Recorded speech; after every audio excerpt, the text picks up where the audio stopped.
এক সন্ধ্যায় গ্রামের উঠোনে হঠাৎ দেখা গেল এক বিশাল কুমড়ো। ঠাকুমা আশ্চর্যে, হে ভগবান, এই কুমড়োটা এত বড় হলো কেমন করে রে?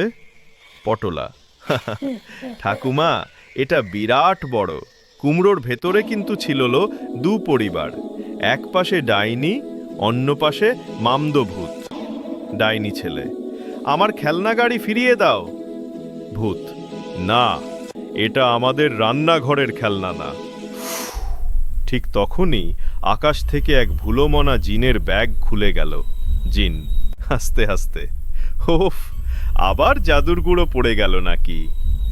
ঝলমলে আলো কুমড়োর ওপর পড়ে। কুমড়োর ভেতর হঠাৎ শুরু হলো নাচানাচি আর মজা। ডাইনি, আমি নাগিন ডান্স করব।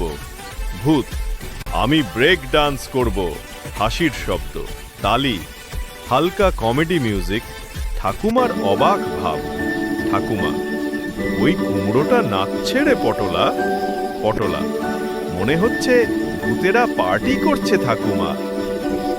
মৃদু নাটকীয় মিউজিক, মন্ত্রপাঠের শব্দ। ঠাকুমা গম্ভীর কণ্ঠে, লঙ্কার ধোঁয়া আর সর্ষের জাল, ভূতেরা হোক আজ ভালো কাজ। আলো ছড়িয়ে কুমড়ো ফেটে যায়। সকালবেলা শান্ত দৃশ্য। ঝগড়া নয়, ভাগ করে নাও, সুখে থাকো সবাই।